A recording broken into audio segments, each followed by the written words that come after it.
Welcome to my YouTube channel. This is Ridham Chawla. So previous video में हमने chapter number 4 start कर दिया था, इंडिफरेंस कर्व कंज्यूमर इक्विलिब्रियम। ठीक है, तो उसके अंदर हमने कर्व के बारे में पढ़ा था, कैसे कर्व बनता है, एनालाइज करा था उसको। इंडिफरेंस सेट क्या होता है, इंडिफरेंस कर्व क्या होता है विद डायग्राम विद शेड्यूल। ठीक है, उसका हमने पढ़ा था कि प्रॉपर्टीज़ क्या क्या होती हैं आईसी की, वो हमने डिस्कस कर ली थी विद डायग्राम। वो करता हूँ आपको ईजिली समझ आ गई होंगी। तो आज हम नया टॉपिक स्टार्ट करेंगे इस वीडियो को। तो आज का अपना टॉपिक है कंज्यूमर बजट। कंज्यूमर बजट के बारे में आज हम बात करेंगे। बजट क्या, कंज्यूमर बजट क्या होता है, उसके अंदर बजट लाइन क्या होता है, बजट जो भी इसमें बजट का टॉपिक हो हम सारा डिस्कस करेंगे। उसके बाद एक का फॉर्मूला भी है इसके अंदर, स्लोप ऑफ कैसे बनता है, लाइन स्लोप कैसे बनता है आईसी का, उसका देख लेंगे क्या फॉर्मूला है। और फिर अपन इस चैप्टर को आज इस वीडियो में एंड कर देंगे। बहुत ईजी चैप्टर, आपको इजीली समझ आ जाएगा। ठीक है, तो लेट्स स्टार्ट।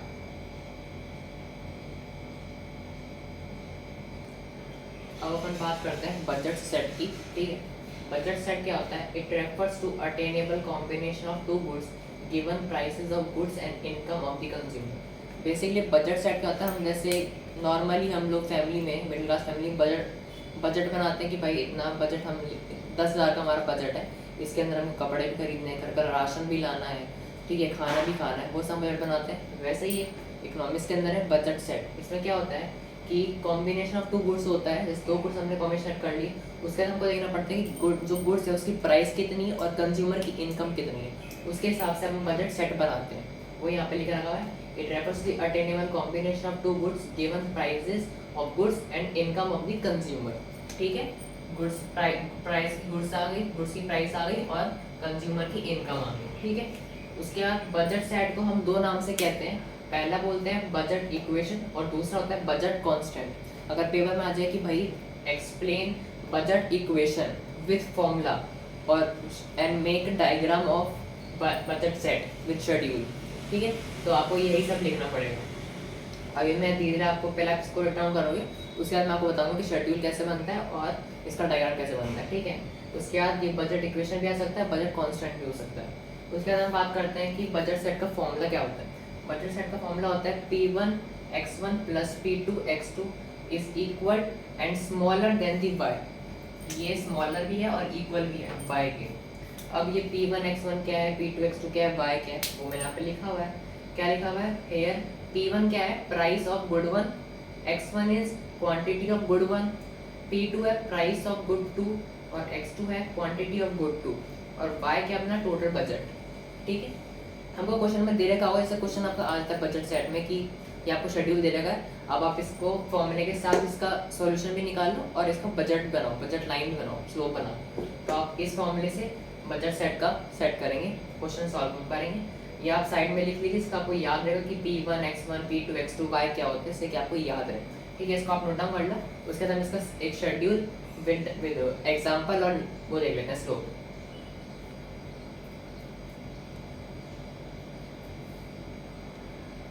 अब हम बजट लाइन पढ़ेंगे। मैं आपसे कहा था कि बजट सेट के बाद हम डायग्रामेटिक देखेंगे, उसके अंदर बजट लाइन का एक पॉइंट है। तो उससे पहले आपको समझना पड़ेगा कि बजट लाइन क्या होता है। उसके बाद मैं आपको बताऊंगा कि डायग्रामेटिक प्रेजेंटेशन कैसे बनता है बजट सेट और बजट लाइन का। ठीक है, यहाँ पे आप ध्यान दीजिए बजट लाइन क्या होता है। मैंने यहाँ पे दो डिफाइन लिखी है, या तो आप ये लिख सकते हैं या फिर ये लिख सकते हैं, जो सी आपको ईजी लगे। ठीक है, तो में लिखिए it is a line showing different possible combination of good one and good two which a consumer can buy given his budget and price of the good। Budget line क्या होती है? ये एक लाइन होती है जो शो करती है डिफरेंट कॉम्बिनेशन बताती है गुड वन का और गुड टू का, जिसके अंदर जो कंज्यूमर होता है वो बाय करता है, वो पहले अपना बजट देखता है और प्राइस ऑफ द गुड्स को, वो दोनों के बीच में कॉम्बिनेशन देखता है कि भाई मेरा बजट भी सही बैठ जाए और जितना गुड है उसको मैं खरीद भी पाऊँ।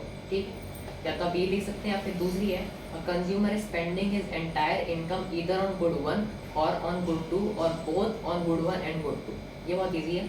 इसका नाम ये कह रहा है कि कंज्यूमर अपनी इनकम कहाँ पे स्पेंड कर सकता है, या तो वो खाली गुड वन खरीदे, अपनी पूरी इनकम वहाँ पे गुड वन पे लगा दे, या फिर वो गुड टू खरीदे, गुड वन पे ना लाए, या फिर वो दोनों खरीदे, गुड वन भी खरीदे गुड टू भी खरीदे।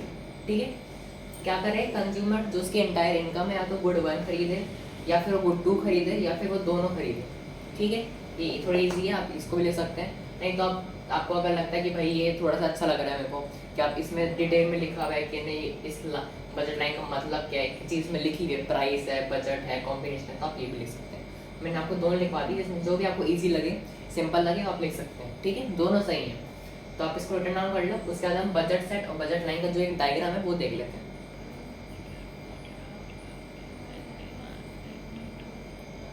तो अब हम यहाँ पे देखते हैं, ये मैंने बनाया डायग्राम। ठीक है,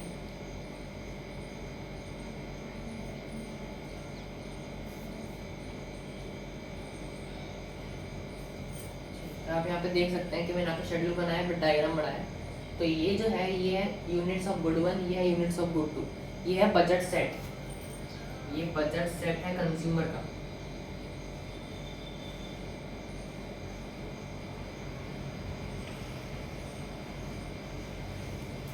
ठीक है, उसके अंदर उसने देखा है यूनिट्स ऑफ गुड 1 की यूनिट्स 0, यूनिट्स ऑफ गुड 2 की 60, फिर 10 है, फिर 40, फिर 20 है, फिर 20, फिर 30 है, फिर 0। ठीक है, ये सेट हो गया।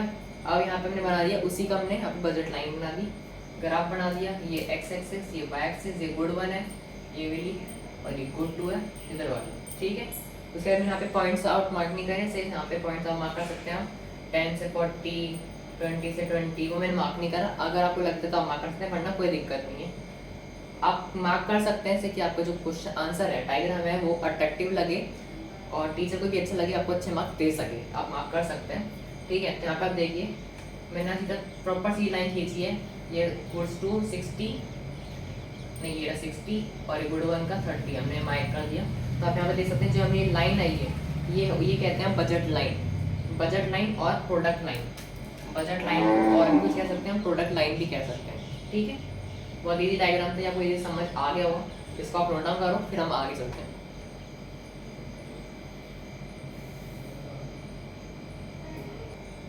तो अपन एक बात करते हैं, एक नया टॉपिक आया यहाँ सामने। यहाँ पे ये है budget line and attainable and non attainable combination. अभी अटेनेबल नॉन अटेनेबल क्या होता है?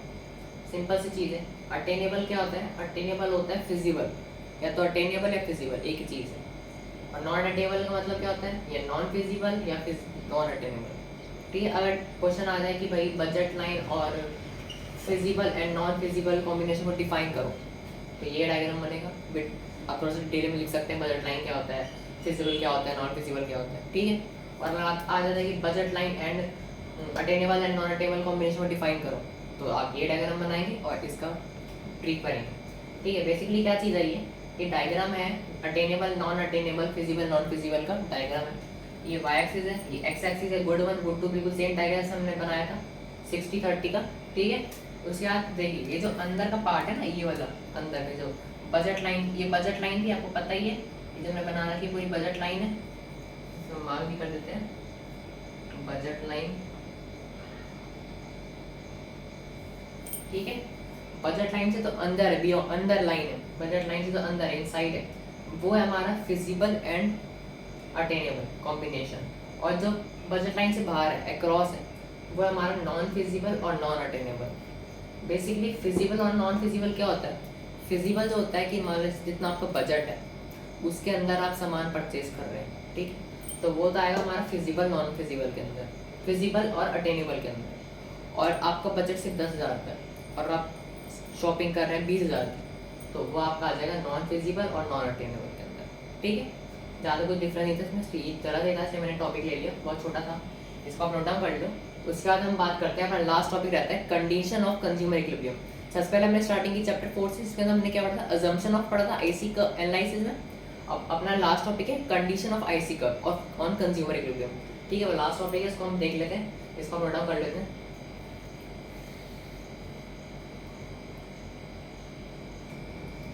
तो हमारी पहली कंडीशन है कंज्यूमर इक्विलिब्रियम में। ठीक है, क्या कंडीशन है? MRS XY = PX/PY।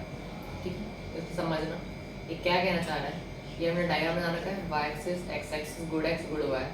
ठीक है, ये हमारी लाइन है, ये हमारा आईसी कर्व है, ये हमारा है बजट लाइन। ये लाइन है, यहाँ से P to Q लाइन बन रही है। पहला कर्व आ रहा है IC1, दूसरा कट हमारा आ रहा है यहाँ पे बजट लाइन से कट आउट हो रहा है, इसको हम नाम दे दिया IC2, और थर्ड है हमारा IC3। अब जो ये है बीच में E है, मार्क है, ये कब है? ये कब होगा? जो हमारी क्या कहता है, ये पॉइंट ऑफ इक्विलिब्रियम है, ठीक है। कब? जब हमारा जो सेटिस्फेक्शन, कंज्यूमर का सेटिस्फेक्शन होता है वो मैक्सिमाइज होता है, तब हमारा यहाँ पे बजट लाइन पे टच आउट करता है आईसी को, ठीक है। आप इसको वैसे वो भी कह सकते हैं कि हायर जो आईसी हायर होता है उसके साथ साथ अगर आईसी हायर है तो जो सेटिस्फेक्शन है कंज्यूमर का वो भी हायर रहेगा, तो वही बता रही है, ठीक है। वैसा ही थोड़ा सा, तो ये पहली कंडीशन थी, इसको आप रिटर्न कर लो। उसके बाद एक कंडीशन और है, उसको हम देख लेते हैं।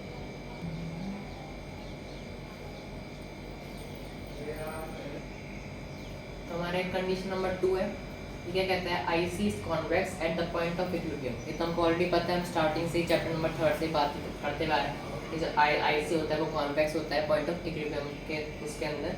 अब देखिए डायग्राम थोड़ा सा डिफरेंट है। अब देखिए यहाँ पे क्या है, ये पी हो गया, ये ओ हो गया, ये क्यू हो गया, जो बजट लाइन ने बनाई है। पी खुद से आइडेंटिफाई कर दी, X X good X, P Y axis good Y, ठीक है। उसके बाद ये देखिए एक है ये अंदर से आ रहा है आईसी वन, अंदर से आ रहा है, इसको हमने मार्क कर दिया ई, क्योंकि ये बजट लाइन पे इंटरेक्ट हो रहा है, और इसको हम बोलेंगे पॉइंट ऑफ इक्विलिब्रियम, ठीक है। उसके आगे आईसी 2 बन रहा है बाहर से, इसको हमने एफ नाम दे दिया, पॉइंट दे दिया। एक ही बन रहा है आईसी 3, इसको हमने जी नाम दे दिया, ठीक है। अब आप देखिए यहाँ पे क्या लिखा है, IC2 and IC3 are higher indifference curve than IC1। जो IC2 है और IC3 है वो हायर है, किसके किसके इंडिफरेंस है, IC1 के लिए हायर है, दोनों बाहर की तरफ जा रहे हैं, हायर। अगर अंदर से लोअर होता तो IC1 को क्या, जो IC2 और IC3 वो हायर है किसके कंपैरिजन में, IC1 के कंपैरिजन में, ठीक है। पहला पॉइंट ये हो गया। दूसरा पॉइंट हमने बोला है ई जो है ये पॉइंट ऑफ इक्विलिब्रियम है, पॉइंट ऑफ इक्विलिब्रियम है। और पॉइंट ऑफ इक्विलिब्रियम का फॉर्मूला क्या होता है, यहाँ पे लिख भी रखा है मैंने, MRS equals to PX upon PY, ठीक है।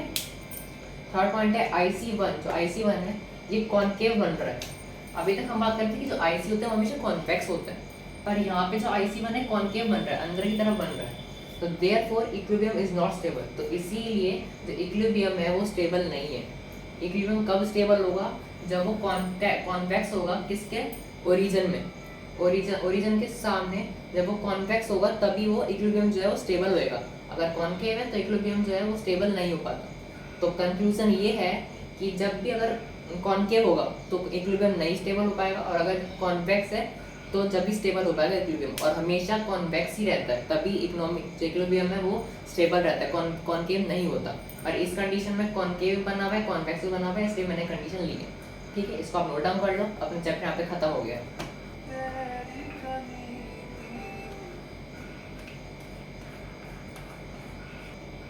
तो आज के लिए हम इतना ही करेंगे। चैप्टर नंबर 4 हमने कंप्लीट कर दिया, आप देख सकते हैं अजम्पशन, कंडीशन और कर्व सब हमने कंप्लीट कर दिए, प्रॉपर्टीज ऑफ सब हमने कंप्लीट कर दिए। चैप्टर नंबर 4 हमने कंप्लीट कर दिए, तो ठीक है, अपने चैप्टर नंबर 4 कंप्लीट हो गया।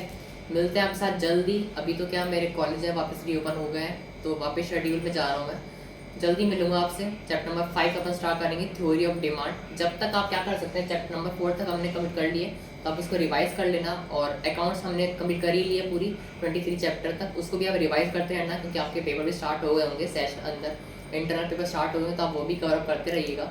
और धीरे धीरे आप BST भी स्टार्ट कर दीजिए, अपने सेल्फ चालू कर दीजिए।